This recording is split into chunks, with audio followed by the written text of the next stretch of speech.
Christmas Eve, 1945, Fayetteville, West Virginia. The Sodder family went to bed that night, the way families do on Christmas Eve. Children excited, the house decorated, presents waiting.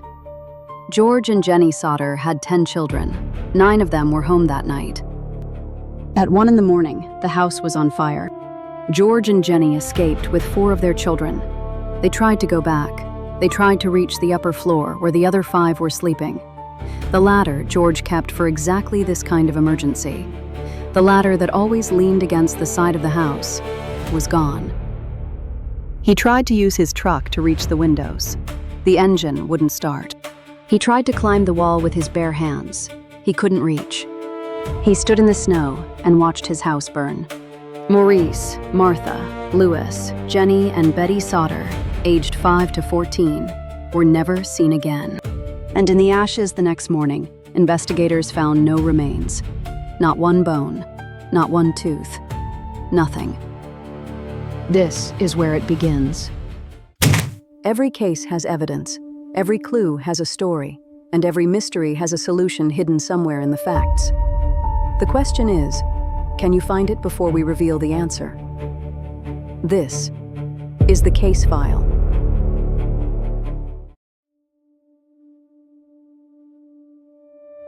The Sodder family had come to America from Italy.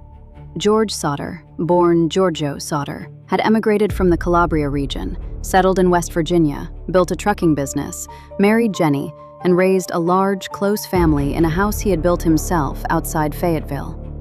He was known in the community as outspoken and opinionated, particularly about Italian politics.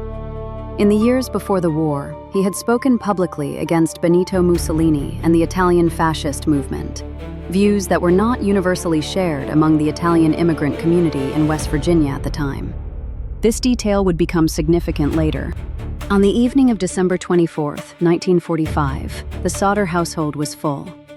George, Jenny, and 9 of their 10 children, their eldest son Joe was away in the military, settled in for Christmas Eve. The younger children were excited and slow to sleep. Jenny Sodder recalled that the house was still lively and noisy well into the evening.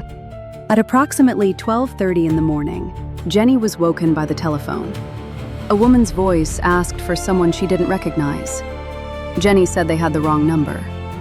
The woman laughed, a strange, inappropriate laugh, and hung up. Jenny noticed, as she returned to bed, that the lights were still on throughout the house, and the front door was unlocked. She found this unusual.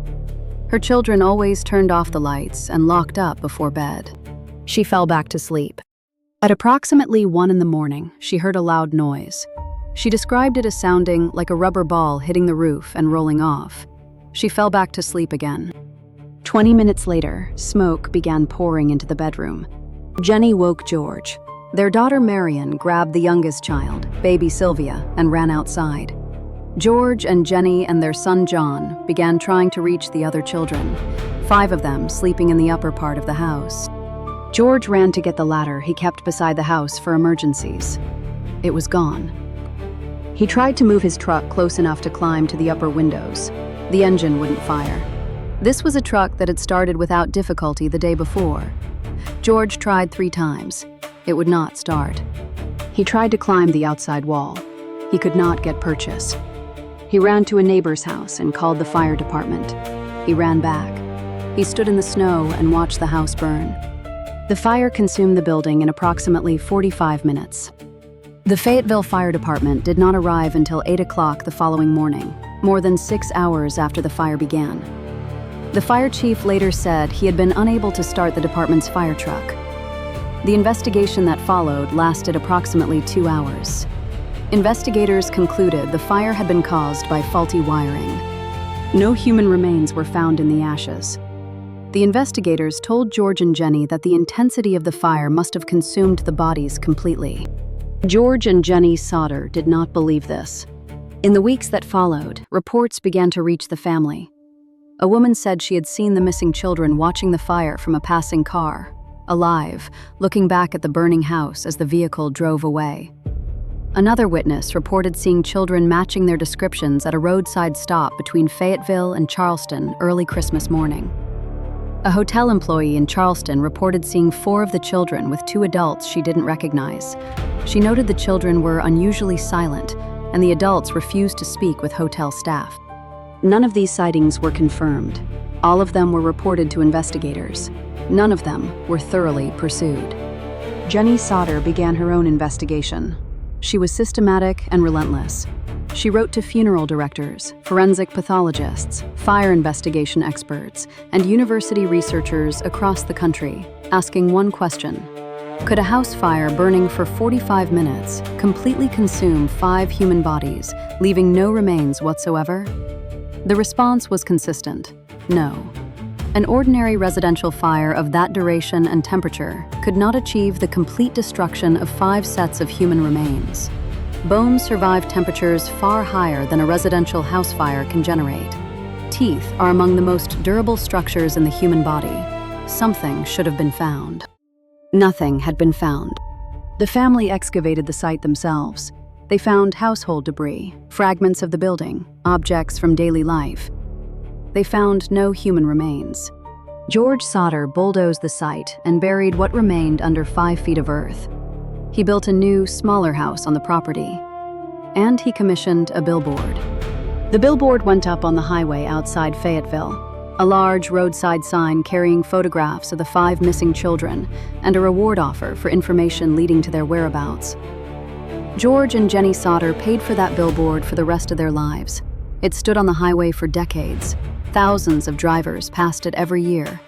Thousands of people saw the faces of 5 children who had disappeared on Christmas Eve, 1945, and never came home. The investigation had produced other anomalies that the family could not account for within the official explanation. The ladder George had kept beside the house for years, the ladder he had reached for in the darkness when his children were trapped above him, was found several days after the fire, thrown into a ravine some distance from the property. It had not fallen. It had been placed there deliberately. The telephone line had been cut. Not damaged by fire. Cut. Investigators discovered this after the fact. The cut was clean and deliberate, made at a point away from the house. A block of what appeared to be napalite, a substance used in incendiary devices, was found near the house in the days following the fire. Whether it was connected to the fire was never conclusively determined. And the Christmas lights, which ran from an external circuit, were still lit as the house burned. This was inconsistent with an electrical fire beginning inside the wiring that served those lights. George Sodder had made enemies. He had been outspoken about Mussolini in a community where not everyone shared his views. In the months before the fire, he had been approached by a man selling insurance, an unusual approach, conducted with veiled language that George interpreted as a threat. He had declined. He had also had a dispute with a local man over repairs to his vehicles. The man had told George, according to George's later account, that he would regret his attitude, that his house would be set on fire and his children would be destroyed. George reported this threat to investigators after the fire. It was not pursued. The West Virginia legislature held hearings into the case in 1950. The governor and the state police superintendent told the Sodder family the case was hopeless and closed it at the state level. The FBI investigated it as a potential interstate kidnapping for 2 years and dropped the case without conclusion. George Sodder died in 1968. He never stopped searching. Jenny Sodder died in 1989. She never stopped searching. In 1968, the same year George died, Jenny received something in the mail. An envelope, no return address. Inside, a single photograph. A young man, perhaps in his 30s. On the back of the photograph, a handwritten message. Louis Sodder, I love Brother Frankie. Illil boys. Jenny looked at the photograph for a long time. The young man in it looked, she said, exactly as Louis Sodder would have looked if he had grown up. The handwriting was never identified. The postmark was from Kentucky. The sender was never found. The photograph was turned over to investigators and never conclusively verified or dismissed. That is the evidence as the family had it. An official conclusion: accidental fire, children deceased, supported by no physical remains and contradicted by the testimony of forensic experts. A ladder removed from the property. a telephone line cut, a block of incendiary material found nearby, witnesses who reported seeing the children alive, a family who spent decades searching, a billboard on a West Virginia highway, and a photograph, 23 years later, that may or may not show a man who should have died at the age of 9 on Christmas Eve, 1945. So here's the challenge. Using only the evidence presented, what happened to Maurice, Martha, Louis, Jenny, and Betty Sauter on Christmas Eve, 1945? Did they die in the fire? Were they taken? And what is the single detail in this case that, if you reason through it carefully, matters most? Pause the video now. Write your theory in the comments. When you come back, we will walk through what investigators, forensic experts, and the family's own research concluded, and why this case, 80 years later, has never been closed in the hearts of the people who knew them. We will see you on the other side.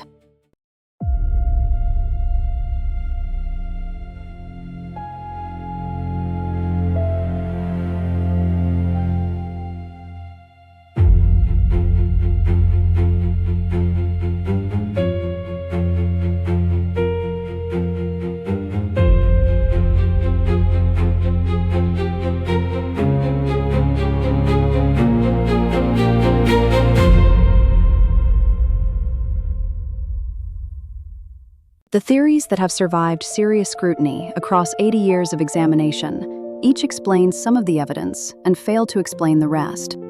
The official theory, accidental fire, all 5 children deceased, remains completely consumed, is the simplest explanation and the most difficult to accept given the physical evidence. Forensic experts have been consistent across decades of inquiry. A residential fire of 45 minutes cannot achieve complete skeletalization of 5 human bodies.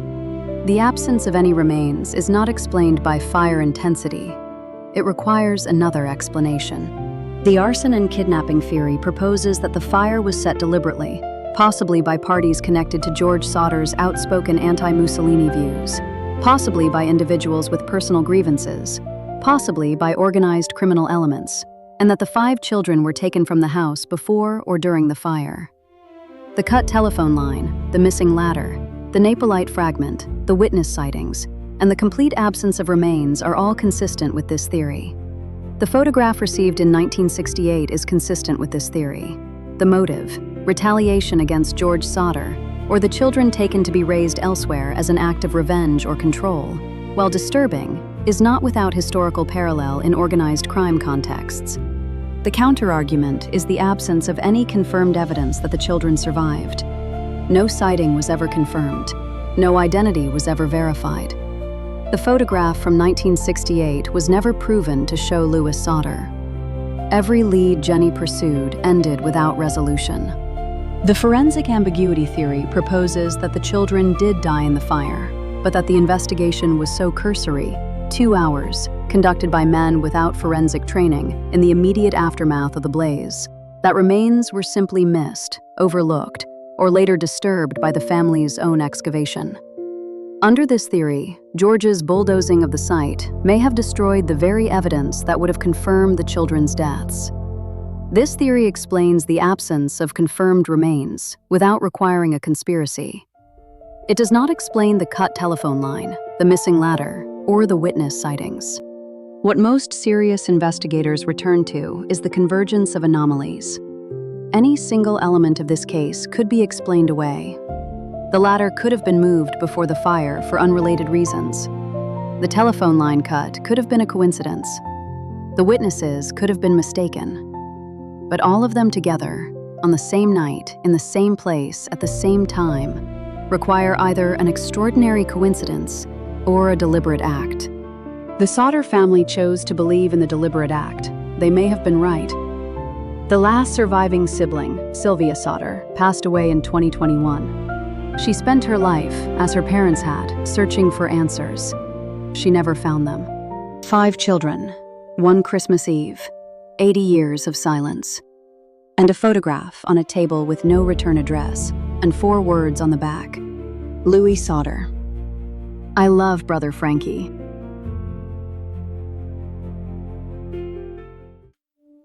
That is, the case file. A new case every week. Real evidence, real clues. One chance to solve it before the reveal. Subscribe, and we will see you next case.